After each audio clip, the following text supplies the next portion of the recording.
Hello students, I am Kumar Abhishek and welcome to Kumar mathematics. Students, ये UPSC CSAT का जो question पूछी जा एग्जाम्स में आ चुका है उसका सीरीज चल रहा है। ठीक है, अब क्या इस तरह के क्वेश्चंस हम अभी अगर करें और सीख लें कि कैसे हम इन क्वेश्चंस को जो एग्जाम्स में आ रहा है टैकल करें, तो धीरे धीरे प्रैक्टिस के साथ हमारा स्पीड भी बढ़ जाएगा। तो इस चीज़ को देखो किस तरह के क्वेश्चंस आए हुए हैं एग्जाम्स में और हम उनको कैसे टैकल करेंगे। सो ये काफ़ी बढ़िया क्वेश्चन है। ठीक है, एक बार चलते हैं हम इस क्वेश्चन को फोकस करते हैं, कॉन्सेंट्रेट करें। There are two containers x and y. x contains 100 ml of milk and y contains 100 ml of water. Right, मतलब दो कंटेनर्स हैं यहाँ पे, एक तरफ x है और दूसरी तरफ y है। x कंटेन करेगा 100 ml of milk and y contain करेगा 100 ml ऑफ वाटर। ठीक है, बढ़िया। 20 ml of milk from x is transferred to y, मतलब कि x से 20 ml मिल्क निकाला और y में ट्रांसफर कर दिया। उसके बाद आफ्टर मिक्सिंग, जब इसको मिक्स किया जाता है, after mixing 20 ml of mixture in y is transferred back to x, मतलब जब आप मिक्स कर दोगे ना, आफ्टर मिक्सिंग इनको 20 ml उससे निकालो और y में y से, ठीक है, मिक्सचर इन y ट्रांसफर कर दो फिर से x में।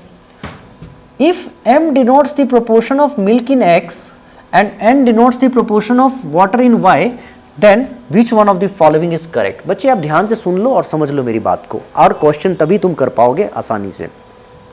इस तरह के क्वेश्चन को अगर करना हो तो इसका सबसे बढ़िया एक तरीका होता है। पहले ही आप ये समझ लो कि मान लो कि हमारे पास 1 लीटर कोई भी मिक्सचर है मिल्क और वाटर का। पहले एग्जाम्पल से समझो, 1 लीटर मिल्क और वाटर का मिक्सचर है और उस मिल्क और वाटर के मिक्सचर में मिल्क और वाटर है मान लो 4:1। ठीक, अब ये 1 लीटर में 4:1 है ना, मतलब एक बॉटल में, एक बॉटल है 1 लीटर का जिसमें मिल्क और वाटर का रेशियो है 4:1। तो अगर मैं उस बॉटल से एक ग्लास में डाल लूं, ठीक है, एक ग्लास में वो मिक्सचर डाल लूं, तो उस ग्लास में चाहे वॉल्यूम कुछ भी हो, ठीक है, लेकिन अगर तुमसे पूछेगा कोई कि उस ग्लास में मिल्क और वाटर का रेशियो क्या होगा, तो वो मिल्क और वाटर का रेशियो बच्चे 4:1 ही होगा।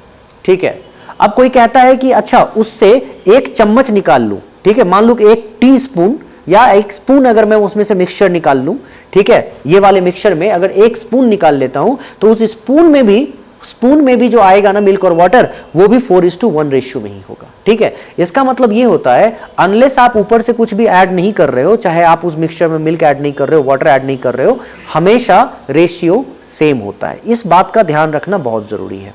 ठीक है, अब चलो देखो यहाँ पे, इसको ध्यान में रखते हुए अगर मैं क्वेश्चन करता हूं तो मैं सबसे पहले क्या कर रहा हूं, मैं देख रहा हूं कि मेरे पास 2 तरह के, ठीक है, कंटेनर्स है, एक है x और दूसरा कंटेनर है y। अब x और y में 2 कंटेनर्स है, एक है x और दूसरा कंटेनर है y। x में 100 ml ऑफ मिल्क है, x में कितना है, 100 ml ऑफ मिल्क, ये है मिल्क, समझना मेरी बात को, 100 ml ऑफ मिल्क। और y में कितना है, y में है 100 ml ऑफ वाटर। ठीक है, y में है 100 ml ऑफ वाटर। ठीक है, अब तुम देख रहे हो 20 ml of milk from x is transferred to y। क्या मतलब हुआ इसका, इसका मतलब हुआ कि x से 20 ml तुमने मिल्क निकाल लिया। ठीक है, अब तुमने यहां से x से जब 20 ml मिल्क निकाल लिया, ठीक है, 20 ml मिल्क निकाल लिया, तो अब यहां पे मिल्क कितना बचा बच्चे, 80 ml मिल्क बचा। ठीक है, और ये मिल्क तुमने ट्रांसफर कर दिया y में। ठीक है, तो y में यहां पे जैसे ही तुमने 20 ml मिल्क ऐड किया, तो अब ये y क्या हो गया, 120 ml मिक्सचर बन गया, 120 ml मिक्सचर। ठीक है, मतलब इसमें मिल्क जो है, इसका 20 लीटर मिल्क निकाल लिया तुमने, तो यहाँ मिल्क बचा 80 मिलीलीटर, 20 लीटर नहीं 20 मिलीलीटर निकाल लिया तुमने, तो यहाँ बचा 80 मतलब 80 मिलीलीटर। और तुमने इस 20 मिलीलीटर को निकाल के किधर को डाल दिया, y वाले कंटेनर में डाल दिया जिसमें ऑलरेडी 100 मिलीलीटर वाटर था। तो 20 मिलीलीटर मिल्क मिलते ही अब टोटल कितना हो गया, 120 मिलीलीटर मिक्सचर हो गया। अब तुमको ये पता है कि इस 120 मिलीलीटर मिक्सचर में अगर तुमसे कोई कहे कि मिल्क और वाटर का रेशियो क्या है, तो भाई साहब इस समय y में मिल्क है 20 और वाटर है 100 इस समय, तो दोनों का अगर रेशियो देखेंगे तो 21 जा 20, 25 जा 100, तो 1:5 के रेशियो में, मतलब मिल्क है 1 और वाटर है 5। ठीक है, इतनी बातें तुमको समझना है। Milk 1, water 5। अब कहा क्या जा रहा है, इसके आगे वाले पार्ट में आओ। 20 ml of milk from x is transfer to, already y में ट्रांसफर कर दिया, ट्रांसफर टू y, ठीक है, हमने कर दिया।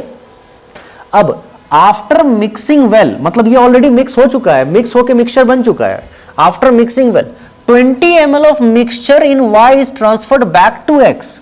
अब यहां जब मिक्स होके मिक्सचर बन गया तो इस 120 ml से, इस 120 ml से फिर 20 मिलीलीटर मिक्सचर निकालना है। फिर से उसी मिक्सचर में से 20 मिलीलीटर मिक्सचर कहां से, y से निकालना है और x में डाल देना है। मतलब पहले क्या करा हमने, 20 ml निकाल के मिल्क यहां डाल दिया, ये मिक्सचर बन गया और ये मिक्सचर कितना है 120 ml, ठीक है। अब जब ये मिक्स हो गया बढ़िया से 1:5 के रेशियो में, तो फिर से अब इसमें से 20 ml मिक्सचर निकाला, क्योंकि अब तो मिक्सचर ही निकल पाएगा मिक्स हो गया तो 20 ml मिक्सचर निकाला और फिर x में डाल दिया, ठीक। तो जब 20 ml मिक्सचर निकाल के x में डाल दिया तो अब कहा जा रहा है कि अगर m डिनोट कर रहा है, m डिनोट कर रहा है proportion of milk in x and n denote कर रहा है proportion of water in y, तो which of the following is correct. अब समझो मेरी बात को, बहुत ही आसान क्वेश्चन है ये। तुम्हें पता है कि ये जो निकालोगे इसमें से 120 ml मिक्सचर में से तुम 20 ml मिक्सचर निकालते हो, तो गाइस अभी अभी हम लोगों ने बात की थी कि जो भी आपके पास हो कंटेंट, तो अगर यहाँ 120 ml मिक्सचर का रेशियो था 1:5, तो अगर मैं 20 ml निकालता हूँ, 20 ml मिक्सचर यहाँ निकाल के इसमें डालूंगा, तो इस 20 ml मिक्सचर का भी जो रेशियो होगा मिल्क और वाटर का वो होगा 1:5, ठीक है। तो अगर मैं इसको उठा के इसमें डाल रहा हूं तो तुम ऐसे समझो 20 ml में, यहां से 20 ml निकाल रहे हो ना, तो इस 20 ml में ये मिक्सचर जो निकालोगे तुम, ठीक है, इस 20 ml में मिल्क कितना होगा और इस 20 ml में वाटर कितना होगा।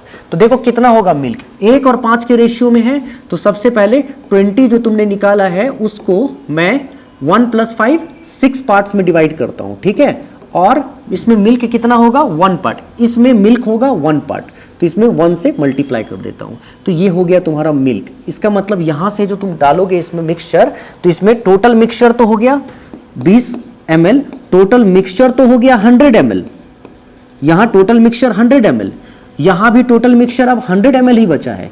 लेकिन इस 100 ml में मुझे निकालना है कि मिल्क कितना है, क्योंकि मुझे बोला गया है कि m denotes the proportion of milk in x। मुझे देखना है कि अब इस x में, ठीक है, इस x में मिल्क का प्रोपोर्शन क्या है और इस y में वाटर का प्रोपोर्शन क्या है ना। तो अब मुझे ये देखना है कि पहले इसमें कितना मिल्क था, अभी जब तुमने यहां से 20 ml निकाल के मिलाया नहीं था उस समय इसमें कितना बचा हुआ था, 80 मिलीलीटर मिल्क बचा हुआ था।